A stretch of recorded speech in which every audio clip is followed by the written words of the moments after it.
भगवान देवाधिदेव महादेव यशोदा मैया के द्वार पर गए और डमरू बजा के अलग जगाया, अलग भिक्षाम देहि। मैया ने एक दासी बुलाई, गोपी बुलाई, देखो कोई बाबा जी आयो, जाके झोली में डाल दे बाबा के कछु भिक्षा। वो दासी लेकर के अपनी झोली में, अपने थाल में सुंदर भोजन, अन्न, वस्त्र, हीरे मोती, दक्षिणा जो कुछ भी थी वो सब इकट्ठी करके एक थाल में रख करके और चली। वाणी गुणानु कथनो श्रवणो कथाया। ब्रज के जो वधूटियां हैं, गोपियां हैं, ब्रज भगवान की जो सेवा में रहती हैं, वो निरंतर भगवान के गीतों में, भगवान के भजन में, भगवान की लीलाओं में खोई रहती हैं, अपनी धुन में चली हुई। और जैसे बाबा के पास गई, दरवाजा खोल करके और बाबा को भिक्षा देने लगी, मेरे महादेव के गले में, महादेव के गले में से जो सांप है वो फुसकार मार करके गोपी की ओर झपटा। महाराज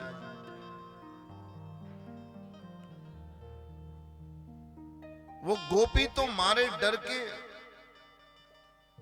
थाली फेंक करके महाराज भागती नजर आई।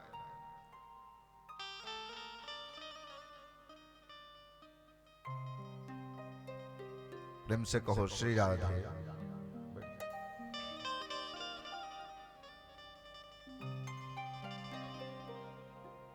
भागती हुई नजर आई, यशोदा मैया के पास गई। अरे मैया, तूने कौन को भिक्षा देवे के ताई भेज दियो? अरे माँ, अरे मैया, दरवाजे पर कोई बाबा जी, ऐसो बाबा जी मैंने आज तक ना देखो मैया। यशोदा मैया बोली, मैं देखूं कैसो बाबा जी है। यशोदा मैया आई और खिड़की से देखा एक बार को महाराज भोलेनाथ को, तो यशोदा मैया भी डर गई। ऐसे स्वरूप को देख के मैया भी घबरा गई। है भगवान, सच में ऐसो बाबा जी मैंने भी ना देखो। या के गले में 2-2 4-4 सांप हैं और पूरे शरीर पे भस्मी लगाई है, मुंडों की माला पहनी, लंबी लंबी जटाएं, ऐसे नंदी पर सवार होके आया है। ये तो पूरा भोला बाबा बन गया है। मैया को लग रहा है कोई भोले बाबा जैसा बन के आ गया है ना। कई बार हम लोग भी ऐसे दिव्य झांकियों के दर्शन करते हैं, हमको लगता है कि वो ऐसे बन के आ गए हैं, लेकिन क्या पता कि वो साक्षात ही आपके सामने आ गए हैं। मैया को लग रहा है कोई बाबा जी है जो भोलेनाथ जैसा रूप धारण करके आ गया, लेकिन मैया को क्या पता कि उसके द्वार पर साक्षात देवाधिदेव महादेव खड़े। मैया खिड़की से पूछ रही है, बाबा क्या चाहिए तुझे, क्यों आया है? बाबा ने कहा, मैया अंदर से ही पूछेगी, बाहर निकल के पूछ ले। नहीं, बोले मैं अंदर से ही पूछूंगी, बता क्या चाहिए। भोलेनाथ बोले, हे मैया, बड़ भागिन तू मात यशोदा, और ऐसो लाल तेन जायो, पूर्ण ब्रह्म जगत को स्वामी, मैया तेने गोद खिलायो। मैया तेरे भाग्य की कहां तक सराहना करूं। मैया ये जो तेरे घर में लाला हुआ है ना, ये लाला स्वयं परब्रह्म परमात्मा है। मैया मैं तेरे लाला के दर्शन के लिए आया हूं। मैया बोली, बाबा मेरे लाला से तेरी कहा जान पहचान है? मैं तो कुछ जानो ना हूं बाबा, मैंने तू पहली बार देखो है, मेरे लाला से कहा जान पहचान जो लाला को देखवे आए हो। बोले मैया तेरे और मेरे लाला की जो यारी है ना वो बहुत पुरानी है। तेरे और मेरे लाला की जो रिश्तेदारी है वो बहुत पुरानी है मैया। यशोदा मैया समझ नहीं पा रही है भोलेनाथ के उस दिव्य भाव को। देखो बाबा, मैं तो ज्यादा जानती नहीं हूं, बस इतनी प्रार्थना है, आपके गले में कई सांप लटक रहे हैं, झोली में भी सांप होंगे जरूर। बाबा एक आध सांप यहां मत छोड़ जाना, आप चले जाओ लेकर के अपने जहां पर आप विराजते हो। यहाँ छोटे छोटे बच्चे खेलते हैं, बाबा मैं डर रही हूं, आप लेके चले जाओ। भोलेनाथ बोले मैया मुझे भिक्षा दे दे, मैं चला जाऊंगा। अरे बाबा जो चाहिए ले जाओ ना भिक्षा। बोले मैया जो तू दे रही है ना वो मेरे किसी काम का नहीं है, मुझे तो लाला के दर्शन की भिक्षा चाहिए।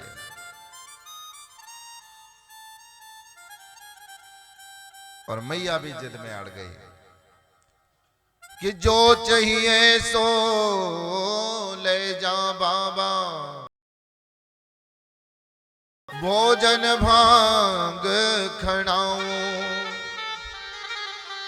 तेरो भेष देख कर मैं तो है लाला ना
बहन जी कहा भयो, देखो आप ही बताओ ना कहा भयो।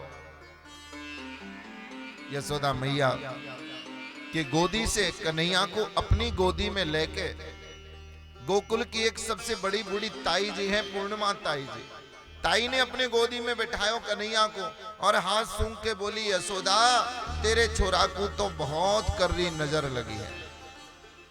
और सही बताऊं ना, नजर ना लगी, तेरे लाला को तो नजरा लगो है। हाँ, नजर तो ऐसे ही उतर जाए पर नजरा बहुत कर रहा उतरे।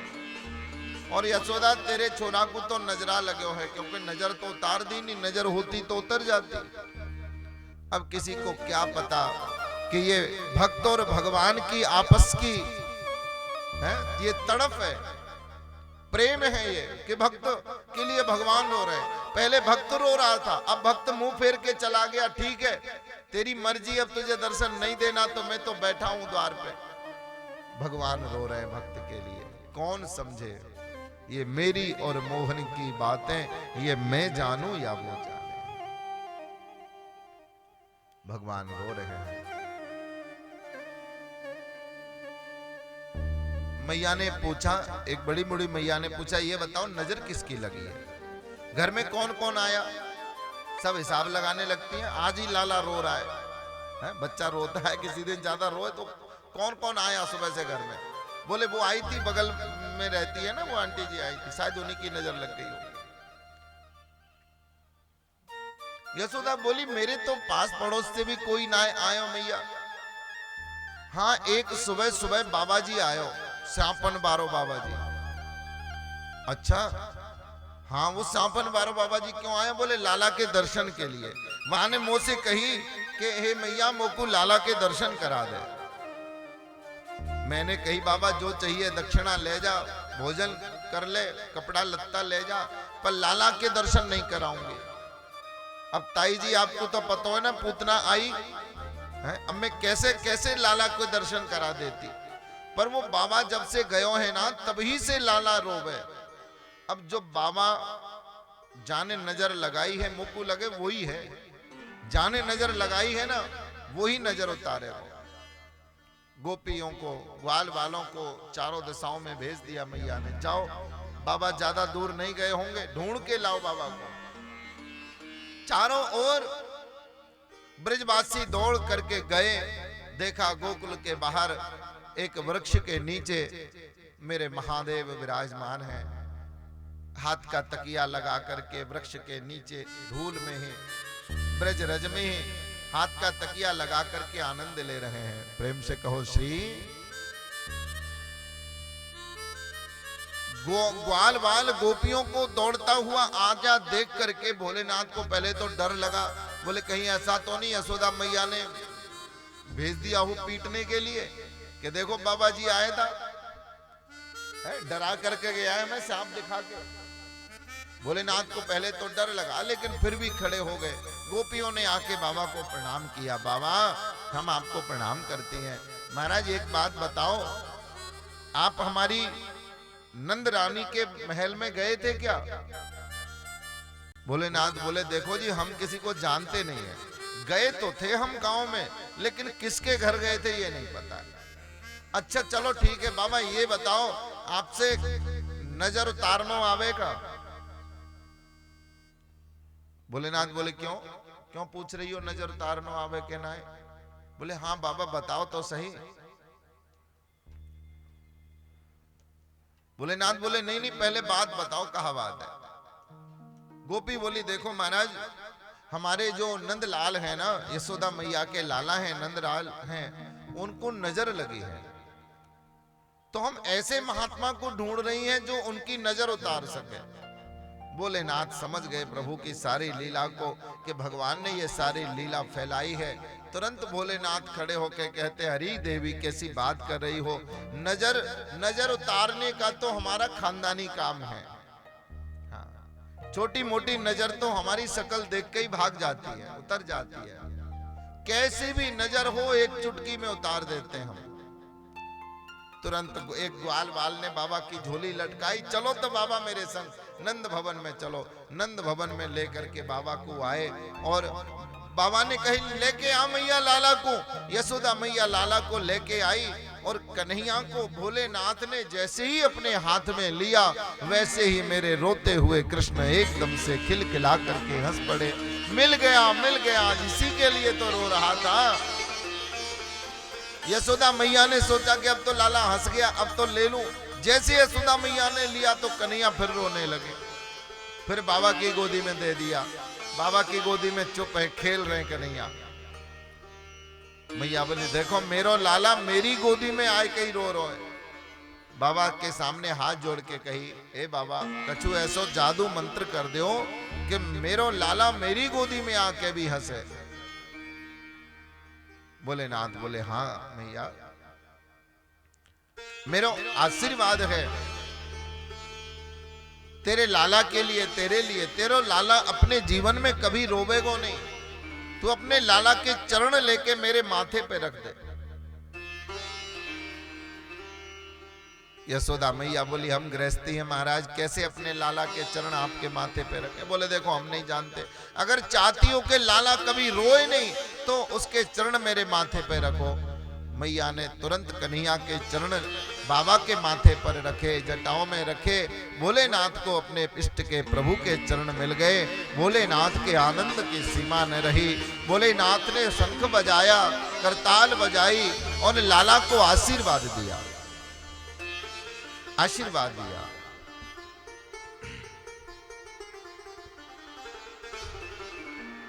बोले कृष्णचंद्र भगवान की।